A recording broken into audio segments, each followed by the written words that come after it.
ठोकरों के बिना कहां चलना आता है। असफलता मिली है राणा व्यास को, बचा नहीं पाया। प्रियजनों, मुझे कई बार लोग पूछते हैं what is the definition of positivity. तो मैं कहता हूं to accept negative situation in a positive way, that is positivity.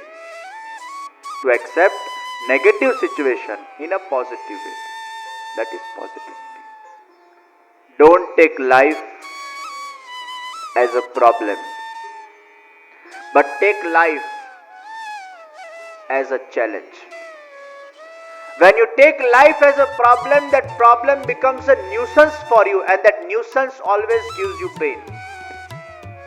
But when you take life as a challenge, that challenge becomes a game for you, and in that game, even though you lose or win, you still get happiness because it is a fun for you when you are playing a game. हार जीत उसके अंदर, हर एक दिन एक चुनौती है, हर एक सप्ताह एक चुनौती है, हर एक क्षण एक चुनौती है।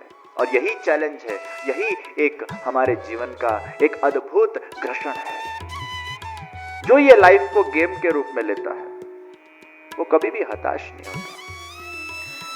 गर्मी के मौसम के अंदर एक आदमी छतरी अगर उसके कार के अंदर रखता है तो बुद्धिशाली आदमी बोलता है अभी गर्मी में कहाँ बरसात पड़ने वाला है, अभी तो क्यों छतरी लेके घूमता है। तब वो कहता है मैं सेकंड ऑप्शन तैयार रखता हूं। अगर 0.1% अगर बरसात गिरी तो उस वक्त मुझे इतना सुकून होगा कि छतरी मेरे पास थी, सेकंड ऑप्शन मेरे पास था, तो सेकंड ऑप्शन रखने में कोई मुझे नुकसान नहीं होने वाला है। एक इच्छा मेरी पूरी नहीं हुई तो मेरे पास सेकंड ऑप्शन होना चाहिए। तो हमारा माइंड संभल जाता है। प्रियजनों, ये सेकंड ऑप्शन का अभाव है, प्लान बी का अभाव है, प्लान सी का अभाव है, इसलिए हमारा माइंड वो अस्थिर बन जाता है। ये प्लान बी और प्लान सी कौन सा है? भगवद इच्छा, वो प्लान सी है। सभी पुरुषार्थ करने के बाद, सभी एफर्ट्स करने के बाद, हरेक प्रकार के दम लगाने के बाद भी अगर हमें सफलता नहीं मिली तो प्लान सी क्या है? भगवद इच्छा। Everything is organized by God. Everything is planned by God. ये मेरे जीवन का प्लान सी, ये मेरे जीवन का एक सूत्र है कि अगर कुछ भी करने के बाद, पुरुषार्थ करने के बाद भी अगर सफलता आपको न मिले तो फिर ऐसा मान लेना कि इसमें भगवान की इच्छा नहीं है कि ये कार्य आपका सफल हो, इसलिए भगवान ने आपके लिए कुछ अच्छा और सोचा होगा। तो आप ये सूत्र को हृदय के अंदर धारण करके रखो। कौन सा सूत्र? Everything is organised by God, everything is planned by God. Some things are very well planned when they are unplanned, and some things are unplanned when they are very well planned, when it is not planned by God. कई बार ऐसा होता है कि सोचा भी नहीं होता और हो जाता है, क्योंकि it is planned by God. और कई बार इतना सोच कर रखा होता है, इतना परफेक्शन परफेक्शन परफेक्शन परफेक्शन, और उसमें इनपरफेक्शन हो जाता है। It is not planned by God. प्रियजनों, इस दुनिया की एक एक पत्ता भी भगवान की इच्छा के बिना हिलता नहीं है। एवरीथिंग भगवान ही प्लान करते हैं। असफलता मिली राणा व्यास को, बचा नहीं पाया। गंगा जी के किनारे गए और गंगा जी के किनारे जाकर डूब मरने की इच्छा को लेकर अभी तो बस कूदने जा रहे थे कि उसी वक्त एक कोइंसिडेंस हुआ, एक संजोग ऐसा खड़ा हुआ, और ऐसा एक संजोग खड़ा हो गया कि उस वक्त सदगुरु के दर्शन हुए। श्री वल्लभाचार्य जी महाप्रभु जी वहां विराजमान थे गंगा जी के घाट पर। न उसको पता था कि ये सदगुरु है, और उस वक्त कोइंसिडेंटली एक सेवक ने महाप्रभु जी को प्रश्न किया, महाराज गंगा जी में अगर कोई व्यक्ति आत्महत्या करता है तो उसकी क्या गति होती है? तो वल्लभाधीश महाप्रभु जी ने उत्तर दिया, जो व्यक्ति गंगा जी में अपनी जान को गंवा देता है गंगा जी उसका कतई स्वीकार नहीं करती है, उसके शरीर को बाहर फेंक देती है। गीद आदि पशु पक्षी उसको खा जाते हैं और उसको कभी भी गति न प्रदान होकर उसकी आत्मा केवल भटकती रहती है। वो अत्यंत कष्ट को अनुभव करता है, सालों साल तक उसकी आत्मा वही कष्ट को अनुभूत करती है जो उसको आत्महत्या के वक्त महसूस हुआ कष्ट होता है। उसकी आत्मा अशांत बनती है। हमारे वहां सबसे बड़ा गुनाह माना गया है अपने आप को मार डालना। दूसरे को मारना तो गुनाह है ही, लेकिन अपने आप को मार डालना ये उससे भी बड़ा गुनाह है। भगवान का दिया हुआ अद्भुत जीवन हमने केवल मात्र एक छोटी हमारी कुछ न कुछ इच्छा पूरी न होकर, आवेश में आकर, द्वेष में आकर, इच्छा में आकर, दुख में आकर, अशांति में आकर अपने आप को मार डालते हैं, सबसे बड़ा गुनाह। और उसी वक्त राणा व्यास को लगा ये उत्तर सुन के मरूं, मुझे पता तो चले कि मेरी क्या गति होगी। और तब ये उत्तर जब सुना तब राणा व्यास को लगा नहीं, मुझे अपने आप को नहीं मारना चाहिए। दौड़ता दौड़ता राणा व्यास श्री वल्लभाचार्य जी महाप्रभु जी के चरण कमल में गया, साष्टांग दंडवत प्रणाम किए हैं। हे श्री वल्लभ प्रभु, आज आप जैसे सदगुरु की मेरी भेंट हुई है। आपके उपदेश से आज मैं अपने आप को मार डालने वाला था, लेकिन आपका सत्संग आज मुझे मिला, आज मेरा जीवन धन्य बन गया है। आप मुझे मार्गदर्शन प्रदान करो, किस प्रकार मैं अपने जीवन के अंदर आगे बढ़ सकूं, जीवन का उद्धार कर सकूं। तब महाप्रभु जी ने वो राणा व्यास जी के लिए चतुश्लोकी ग्रंथ की रचना की। और चतुश्लोकी ग्रंथ के अंदर श्री महाप्रभु जी ने सिद्धांत दिया, स्मरणम भजनम चापी न त्याज्यम इति मे मति, स्मरणम भजनम चापी न त्याज्यम इति मे मति, सर्वदा सर्वभावेन भजनीयो व्रजाधिप, स्वस्यायमेव धर्मो हि नान्य क्वापि कदाचन। भगवान का स्मरण और भगवान का भजन वो कभी भी छोड़ना नहीं। हे राणा व्यास, प्रभु का आश्रय कभी भी छोड़ना नहीं। ये जगत रूपी भवसागर के अंदर जहां भगवत आश्रय छूट जाता है, व्यक्ति ये संसार के सागर के अंदर ग्रसीभूत हो जाता है। राणा व्यास जी धन्य हुए, उनको गुरु का सानिध्य मिला। जीवन के अंदर जब आपको सदगुरु मिलते हैं, सद भगवतीय मिलते हैं, भगवान मिलते हैं, ये सब भगवान की कृपा है। प्रियजनों, तीन चीज भगवान की कृपा से मिलती है, एक सदगुरु, एक सत्संग और एक सद भगवदीय। ये तीन चीज अगर आपके जिंदगी के अंदर हो तो समझना भगवान की आप पर विशेष कृपा है। लेकिन अगर आपके पास ये तीन चीज नहीं है तो भले आपके पास कितना भी पैसा हो, कितनी भी समृद्धि हो, कितनी भी लग्जरी हो, लेकिन आप कंगाल के कंगाल हो अगर आपके जीवन के अंदर ये तीन तत्व विद्यमान नहीं है।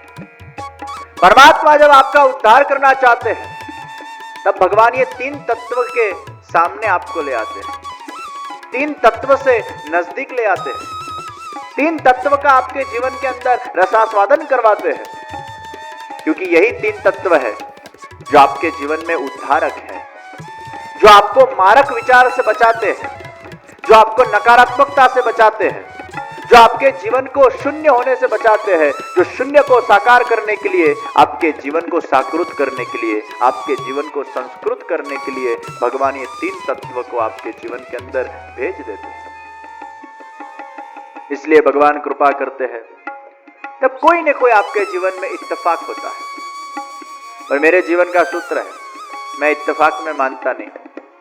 ये दुनिया में इत्तेफाक जैसा कुछ नहीं है। Everything is organized by God. Everything is planned by God. कौन व्यक्ति को आप किस जगह कहां मिलोगे ये पहले से प्लान्ड होता है। कभी आपको कोई ट्रेन में मिल जाता है, कभी आपको कोई प्लेन में मिल जाता है, कभी आपको कोई सत्संग में मिल जाता है, कभी आपको कोई जगह मिल जाता है। Everything is planned. मुझे कई बार कहाँ लोग मिल जाते हैं, ट्रेन में मिल जाते। एक बार मैं ट्रेन में था, कूपे में, तो एक भाई बड़ौदा से मेरे साथ प्रविष्ट हुए। तो भाई मुझे कहने लगे તમે वैष्णवाचार्य છો, वैष्णवाचार्य છો, वैष्णवाचार्य છો। मैंने कहा भाई तुम्हें क्या तकलीफ है मुझसे? एक पुष्टि मार्ग में तो बहुत हार्ड चीजें है, पुष्टि मार्ग तो बहुत रूढ़ी चुस्त है, पुष्टि मार्ग तो बहुत ऑर्थोडॉक्स है, पुष्टि मार्ग ये, पुष्टि मार्ग वो, ने क्या क्या बोलना, ब्ला ब्ला ब्ला ब्ला ब्ला। आधे घंटे तक उसने अपना टेप रिकॉर्डर चलाया। अब बोरीवली सुबह 4 बजे आने वाला था। फिर मैंने वो भाई से कहा, भाई साहब आप अब फंस गए। उसने कहा क्यों? मैंने कहा बोरीवली 4 बजे आएगा। मैंने आधा घंटा आपकी ब्ला ब्ला सुनी है, अब आपको 3 घंटा मेरा उपदेश सुनना पड़ेगा। आपने इतना लंबा टेप रिकॉर्डर बजाया तो उसका उत्तर तो मुझे देना पड़ेगा कि नहीं देना पड़ेगा? फिर सुबह 4 बजे तक उसके साथ सत्संग हुआ, विचार करो। और कुछ भगवान की ऐसी इच्छा की कृपा होगी, भगवान ने कुछ निमित्त बनाया होगा, पता नहीं, वो व्यक्ति ने दूसरे ही दिन ब्रह्म संबंध लेने की इच्छा व्यक्त की और वो व्यक्ति ने ब्रह्म संबंध लिया। आज उसके घर भगवान की सकड़ी बुक की सेवा है। तब कई बार मैं विचार करने लगा, अब उसका भेंटा कराने वाला कौन? वो कूपे के अंदर मेरे ही साथ उसकी सीट उसको दिलाने वाला कौन? ये कोई इत्तेफाक नहीं था, ये निश्चित भगवान का एक प्लानिंग था कि भगवान का कोई जीव होगा, उस जीव का भगवान उद्धार करना चाहते थे। इसलिए भगवान ने एक ऐसा आयोजन किया कि वो व्यक्ति कहीं न कहीं कोई गुरु से या भगवदीय से या कोई सत्संग के अंदर वो आए और उस जीव की अज्ञानता का जो अंधकार है वो दूर हो और उसके जीवन में एक भक्ति का प्रकाश जागृत हो, वो जीवन को दिव्यता से भक्तिमय बना सके। ये सब ऑर्गेनाइज भगवान करते हैं प्रियजनों। इसलिए भगवान कृपा करते तब प्रथम सीढ़ी के अंदर सबसे पहले आपको सत्संग की उपलब्धि कराते हैं, सदगुरु की उपलब्धि कराते हैं। जैसे राणा व्यास जी को सत्संग मिला, राणा व्यास जी को सदगुरु मिले, तब जाकर अज्ञान रूपी अंधकार का नाश हुआ और जीवन के अंदर एक उत्साह रूपी प्रकाश का वर्धन हुआ। ये भगवान की कृपा है कि संसार में डूबते हुए व्यक्ति को भगवान ये 3 तत्व के द्वारा बचाते हैं। एक भाई था, समुद्र के अंदर डूबता था, तो जब वो डूब रहा था एक नाविक आया और नाविक ने दूर से हाथ ऐसा लंबा किया, मेरा हाथ पकड़ तो बच जाएगा। तो वो भाई बोला, नहीं, मुझे भगवान बचाएंगे, भगवान बचाएंगे, भगवान बचाएंगे, भगवान बचाएंगे। नाविक ने कहा ठीक भाई। फिर कुछ क्षण हुए, जहाज आया और जहाज वाले ने रस्सा डाला और कहा ये रस्सा पकड़ तू बच जाएगा। नहीं, मुझे भगवान बचाएंगे, भगवान बचाएंगे, भगवान बचाएंगे। जहाज ने कहा डूब मर। लाइफ जैकेट पहनकर आदमी कूदा, अरे हाथ पकड़ तू बच जाएगा। नहीं, मुझे भगवान बचाएंगे, भगवान बचाएंगे। डूबा, मरा। ऊपर भगवान के धाम में जाकर भगवान को कंप्लेन करने लगा, भगवान मैंने तेरी इतनी भक्ति की, इतना तेरे पर विश्वास था। ऐसा कहा जाता है कि भगवान पर जो पूर्ण विश्वास रखता है वो कभी भी डूबता नहीं है, और तूने मुझे डुबा दिया। अरे लोग क्या सोचेंगे कि भगवान को जो मानता है वो डूबता है। तब भगवान ने उत्तर दिया, अरे मेरे मूर्ख मनुष्य, बीच समुद्र के अंदर इत्तेफाक से ये 3 तत्व तुझे कहां से प्राप्त हो गए? नाविक आ गया, जहाज आ गया, लाइफ जैकेट वाला व्यक्ति आ गया। ये 3 को भेजने वाला कौन था? वो मैं ही तो था। एकाध का हाथ पकड़ लेता, तेरे जिंदगी का बेड़ा पार हो जाता। ये तीनों को भेजने वाला मैं ही था। ये तीनों मेरे ही तो स्वरूप थे। मैं खुद थोड़ा कोई तुझे बचाने वाला आने वाला था, लेकिन ये 3 तुझे मिले कहां से? उसी प्रकार संसार रूपी भवसागर के अंदर जब व्यक्ति डूबता है तब भगवान कृपा करके उसके जीवन के अंदर 3 तत्व भेज देते हैं। कभी सद भगवदियों की नैया उसको भेज देते हैं, कभी सत्संग का जहाज उसको भेज देते हैं, और कभी लाइफ जैकेट पहनाकर सदगुरु उसको भेज देते हैं।